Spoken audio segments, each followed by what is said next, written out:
So for the last little while in Destiny, I've really been enjoying the Way of the Wraith Nightstalker. I play it so often and frequently and pretty much don't play anything else as a result, so yeah, you could say this is my main class now. I originally started playing this class because I wanted to find something on the Hunter that would really complement sniping. I wanted to start sniping, and since I started, I think I've gotten pretty decent at it. I like the Way of the Wraith's utility to keep away shotgunners with your Envenom Smoke Grenade and your Void Wall or whatever grenade you choose in combination, or what people call the Wombo combo. And of course, in addition to this, being able to crouch, get a headshot with your sniper, and then have all the information to see through walls and line up your next shot before the target even knows, and ultimately have the opportunity to keep chaining that, keep getting headshots and seeing through walls, which is very, very powerful. And of course, while you're doing this, you do with your camo have an opportunity to stay off the radar, which alone is an incredibly amazing utility. So I very quickly realized that with flawless execution active, with your camo and your ability to see through walls,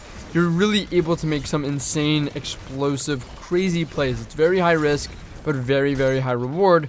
But I wanted to up the ante a little bit. I wanted to see how I could potentially have that almost all the time, maybe for an entire game. What is a loadout that could guarantee me to get that setup going and just go on as long of a tear as I possibly can?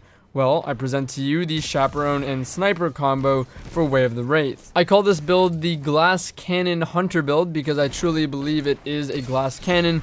It's make or break. It's incredibly high risk, potentially the highest risk setup in the game, I think, and, well, probably the highest reward as well. And of course, despite its incredibly high potential, lethality, and reward, it can easily be broken simply by not using a special weapon against it. So with this build, I of course use Way of the Wraith, I use the Chaperone, I use a sniper, my favorite sniper is the Twilight Oath, and I combine this with the exotic armor Dragon Shadow, or if you don't want to use that and you want to use something different, you can try Sixth Coyote. I think that Dragon Shadow is really the piece in this puzzle that puts it all together. It allows you to pick up ammo and not have to stop every single time and manually reload all your weapons. Instead, you can maintain your movement and dodge to reload all of your weapons, your Chaperone and your sniper all together. Of course, if you want to use something different, go a little bit more on the evasive side of things, you can try Sixth Coyote with Marksman's Dodge, but you'll have to use one each to reload your weapons when needed. In terms of the perks that I use on my armor, to enhance the loadout, I use on my helmet a precision weapon targeting perk,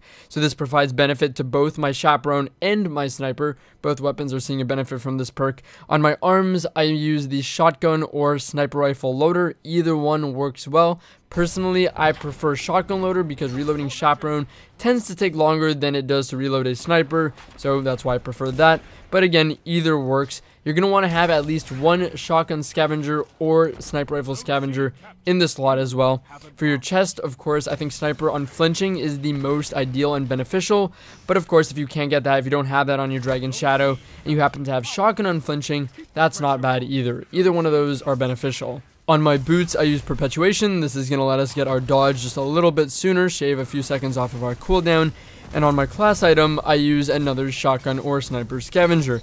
The idea is here to have a scavenger perk on both your arms and your class item for both a shotgun and sniper, so one of each. This is going to allow you to pick up 2 bullets per each special drop for each of your weapons. In terms of mods, I like to use 2 or 3 class ability mods, usually 3, 1 melee mod, and 1 recovery mod. This gives me a 13-second dodge cooldown with Perpetuation and those 3 class ability mods, and a 1-minute melee cooldown, which isn't bad. But if you're going to be using Dragon Shadow, I recommend using the Gambler's Dodge, and that'll help you get your melee back as well. As far as stats go, I'm not really concerned with anything but recovery. I think with this build, recovery is incredibly important to help you stay alive and be in the fight as long as possible. I usually use 7 or 8 recovery with this build, which I think is plenty. But in terms of other stats, I put as much as I can otherwise, other than recovery, into mobility, and then run minimum resilience. So the idea behind this build is that both your Chaperone and your sniper are weapons that can one hit to the head, and you have one for close range, one for long range, and of course if you can one hit to the head, doing so while crouched activates your flawless execution, which allows you to see through walls and go off the radar with camouflage. The most difficult part about this build, and the risk in it, is getting it going.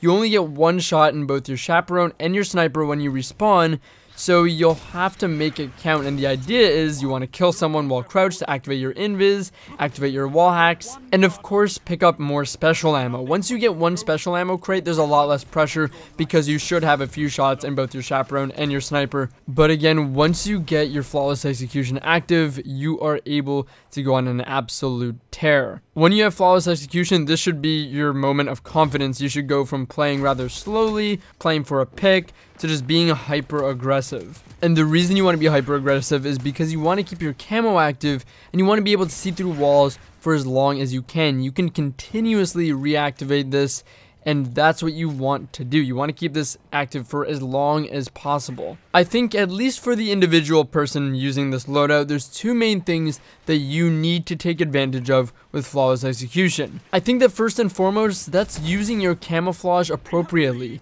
Getting off the radar, being off the radar with two one-hit weapons is incredibly powerful. But how do you stay off the radar? Camo in Destiny is really weird in terms of how it acts. First and foremost, sprinting. When you start your sprint, you'll have a little blip on the radar appear, but so long as you hold your sprint, it will not appear again. Meaning you will be off the radar so long as you are continuously sprinting until you stop, where that same little ping will appear again. The other way to stay off the radar while camoed is crouching and crouch walking.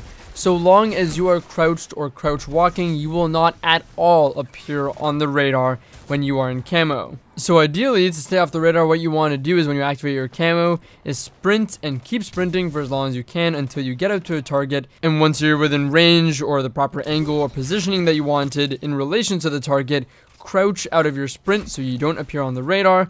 And then you'll just, again, stay off the radar, you'll be crouched, and you're ready to kill them with a headshot to reactivate your flawless execution once again. The other thing you really want to take advantage of with flawless execution is obviously being able to see through walls. You want to use this to know when to stop your sprint and go into crouching when you're within a good range of your target, depending on if you're planning to kill them with your Chaperone or your sniper. And you also want to use your flawless execution, being able to see through walls, to line up the headshot before you can see them. So you can line up your crosshair with the general area of where their head is, and as soon as they poke out of that cover where they probably won't be anticipating you, you can just pop them in the head, get your flawless execution again, and move on to the next target. Typically when I first spawn and I only have one shot in each of my weapons, I try to hit a snipe first because it's usually safer. Try and get an angle, get a pick, and then start moving in with Chaperone and pick up ammo off of people. But if I happen to miss and not land a shot, I usually move in with my team and try and get a pick with Chaperone. Chaperone's especially good for this loadout, not just because it's a slug shotgun and it can one hit to the head, but because I think it does the best job of bridging that gap that you have between a sniper and a shotgun's range. There's like a void with a sniper and a shotgun that you're kind of vulnerable in, and I think Chaperone has the most range and the most range potential, so it closes that gap the best. Not to mention, when you hit a headshot, you activate your Chaperone's perk, the Roadborne, which gives it an insane range increase, thus even more minimizing that gap between your sniper and your shotgun's effective range, and it allows you to just, again, go on a tear and get headshots so easily. It synergizes so well with Way of the Wraith. And with the perk active, it essentially covers your close and even close mid-range. The range is pretty ridiculous. So can you use this setup in competitive? Well, in competitive, the stakes are even higher. The better players you face, the closer they are to your skill level or higher than that, the harder and more risky this loadout is to using. But I can say I actually use this loadout in competitive pretty often, and I think I've actually played some players that I would consider some of the best in the game and done pretty decently against them, better than I would expect, honestly. As much as it's incredibly risky, this loadout has sometimes been the deciding factor in some close games I've played with my team.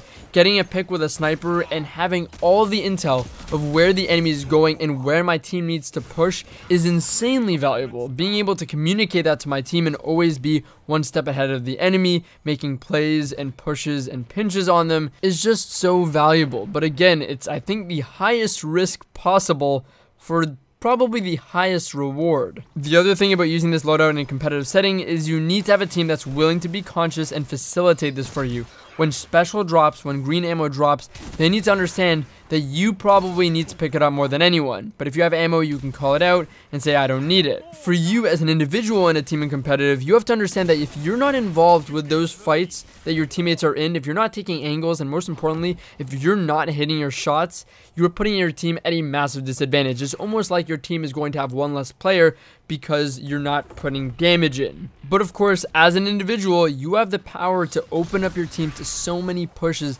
by getting a pick, seeing all the enemies going off the radar, getting flanks, and continually picking off people while they're in fights on the other team and they don't expect it. So again, very, very high risk, very, very high reward. Regardless of its functionality on a competitive level, and no matter if you think you can make this work or not, I still think that you should give it a try, because I think this is, at the very least, one of the most fun, exhilarating loadouts to use. It's just incredibly fun. The high risk, high reward feels so good when you get it going and make it work. So I definitely recommend trying it if you're looking for something fun to do in the game. Anyways, guys, thanks for watching. It's been Drew here, and I'll see you in the next one.